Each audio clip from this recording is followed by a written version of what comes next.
Future 2040। এখন আমি অনেকটা বড় হয়ে গিয়েছি, সবকিছু বুঝতে শিখেছি, জেদও করি না আগের মতো। এখন আর আগের মতো বিটিএসকে সমর্থন করা নিয়ে পরিবারের সাথে ঝামেলা হয় না। আত্মীয় স্বজন, পাড়া প্রতিবেশীদের কটু কথাও এখন আর শুনতে হয় না। এখন আর হেটার্সদের সাথে বিটিএসকে নিয়ে ঝগড়া করা হয় না। হয়তো এখন আর আগের মতো প্রতিদিন নিয়মিত বিটিএস এর গান শোনা হয় না। আগের মতো আর সবসময় বিটিএস মেম্বার্সদের লাইভে আসার অপেক্ষায় থাকতে হয় না। তাদের যে কোনো ছোট বা বড় তথ্য পাওয়ার জন্য আর নোটিফিকেশনের আশায় থাকতে হয় না। তাদেরকে নিয়ে সারাটা দিন কল্পনার জগতে হারিয়ে থাকা হয় না। বিটিএস এর কোনো জিনিস কোথাও দেখলে সেটা কে আগে কিনতে পারে তা নিয়ে বান্ধবীদের সাথে এখন আর প্রতিযোগিতাও করা হয় না। এখন আর হয়তোবা আগের মতো প্রতিদিন রাতে ঘুমানোর আগে তাদের ছবির সাথে কথা বলা হয় না। কোনো মেম্বারের বার্থডের আগের দিন রাত 12টায় আকাশের দিকে তাকিয়ে সেই মেম্বারকে উইশ করার অপেক্ষায় এখন আর থাকতে হয় না। তাদের সাথে মিট করতে না পারার জন্য, তাদের কনসার্টে যেতে না পারার জন্য এখন আর কান্নাকাটি করা হয় না। এখন আর আগের মতো আর্মি বোনেদের সাথে মনের কথাগুলো শেয়ার করা হয় না। না দেখিয়েও একে অপরের প্রতি রক্তের সম্পর্কের মতো মজবুত বন্ধনটাও আর এখন নেই। এখন আর নিজেকে বিটিএস মেম্বার্সদের বউ বলে দাবি করা হয় না। এখন তারাও তাদের পার্সোনাল লাইফ নিয়ে বিজি হয়ে পড়েছে, আর আমিও। সারাদিনের ব্যস্ততায় এখন আর আগের মতো তাদের কথা বেশি একটা মনে পড়ে না। তবে আজও তারা ঠিক আগের মতোই আমার হৃদয়ে বসবাস করে। আমি তাদের খুব ভালোবাসতাম আর এখনো বাসি। তবে তাদের 7 জনের মধ্যে একজনকে আমি না চাইতেও অন্যভাবে ভালোবেসে ফেলি, যা ছিল নিষিদ্ধ। তবুও এই মন সেই নিষিদ্ধের দেয়াল ভেঙে তারই প্রেমে পড়ে। সে কোনো আঘাত পেলে যেন আঘাত সে পেত আর কষ্ট আমার হতো। তার মুখের হাসিটা একবার দেখার জন্য সারাটা দিন ব্যাকুল থাকতাম। তার ওই মায়াবী হাসিটা দেখলে যেন সারাদিনের সকল দুঃখ, কষ্ট, ক্লান্তি সবকিছু দূর হয়ে যেত। তার ওই নিশালো চোখের দিকে তাকালে যেন আমি অন্য এক জগতে হারিয়ে যেতাম। সে যখন গাইতে শুরু করত তখন আমি যেন তার ওই মিষ্টি কণ্ঠ বাদে আশপাশের আর কোনো কিছুই শুনতে পেতাম না। তার পছন্দ অপছন্দ সম্পর্কে তো আমি একটা পুরো ডায়েরি লিখেছিলাম। সেই ডায়েরিতে শুধুমাত্র তারই সকল পছন্দ অপছন্দের বিষয় সম্পর্কে লেখা ছিল। তাকে অন্য কোনো নারীর পাশে সহ্য হতো না কখনো। কিন্তু আজ সহ্য করে নিতে হয়। আর হবেই বা না কেন? এখন তো এক নারী তাকে সারা জীবনের জন্য নিজের করে পেয়ে গিয়েছে। এখন আর বলতে পারি না সে একান্তই আমার, কারণ সে কখনোই আমার ছিল না।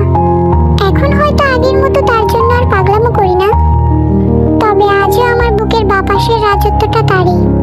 আর হয়তো যতদিন এই দিয়ে প্রাণ আছে ততদিন সেই জায়গাটা শুধুমাত্র তারই থাকবে। আমি আজও তাকে ঠিক আগের মতোই অসম্ভব ভালোবাসি, আর হয়তো শেষ নিঃশ্বাস পর্যন্তই বেঁচে যাব। তবে এত সব কিছুর মধ্যে একটা খুশির বিষয় হলো যে এখন আমি আমার ড্রিম কান্ট্রি সাউথ কোরিয়াতে থাকি। এমনই একদিন বাইরে একটু হাঁটতে বেরিয়েছিলাম, তখনই আমার সাথে হঠাৎ কারো ধাক্কা লেগে যায়। আমি যখনই সরি বলার জন্য তার দিকে তাকাই তখনই যেন আমি স্তব্ধ হয়ে যাই। আমার পুরো পৃথিবীটা যেন সেখানেই থমকে যায়, কারণ ওই মানুষটা আর কেউ নয়, আমার চিরচেনা, আমার খুব কাছের, আমার সেই প্রিয় মানুষটা। আমি তাকে বলি, আরে আপনি তো বিটিএস মেম্বার জীবনযোগ্য, তাই না বানি? তখন সে আমার দিকে তাকিয়ে একটা মুচকি হাসি দিয়ে বলল, হ্যাঁ আগে ছিলাম। আর তুমি আর্মি? তখন আমি তাকে বললাম, আমি আর্মি। সে আবার বলল, এখনো মনে রেখেছো আমাদের? আমি বললাম, কেন মনে রাখতে পারবো না? আপনারাই তো শিখিয়েছেন জীবনের আসল মানে, আর আপনাদেরই ভুলে যাব? এটা কখনো হতে পারে না। তখন সে বলল, আমরাও তোমাদের খুব মিস করি আর্মি। আমরা কথা বলছিলামই, তখনই পেছন থেকে একটি মেয়ে তাকে ডাক দেয়। আমি তার দিকে তাকাই এবং বুঝতে পারি, হ্যাঁ এই সে ভাগ্যবতী নারী যে আমার ভালোবাসার মানুষটিকে পেয়েছে সারা জীবনের জন্য। সে জঙ্কুকের পাশে এসে তার হাত ধরে বলল, আমি তোমায় কতক্ষণ ধরে খুঁজছি, আর তুমি এখানে কার সাথে কথা বলছো? এই মেয়েটা কে? জঙ্কুক আমার দিকে দেখিয়ে বলল, ও একজন আর্মি। এই কথা শুনে মেয়েটা আমার দিকে তাকিয়ে একটা স্মাইল করে বলল, oh hi, I am Mrs জিয়ন।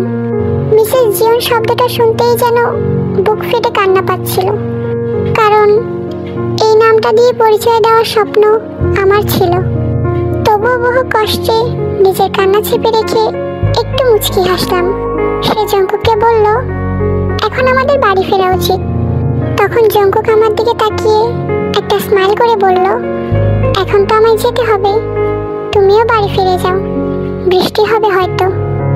আমি মৃদু হেসে বললাম, নিজের এবং বাকি 6 ভাইয়ের খেয়াল রাখবেন এবং ভালো থাকবেন। সে বলল, তুমিও নিজের যত্ন নিও। আমি আবারও একটু মৃদু হাসলাম। তারপর তারা দুজন একে অপরের হাত ধরে সেখান থেকে চলে যেতে লাগলো।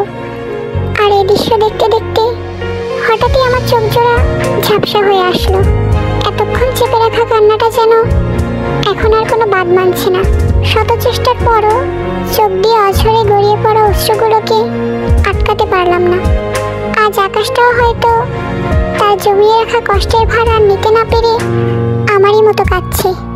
আমি সেখানেই হাঁটু গেড়ে বসে পড়লাম। আমার চিৎকার করে বলতে ইচ্ছে করছিল, আমি আজও তোমায় ভালোবাসি জঙ্কুক, অসম্ভব ভালোবাসি।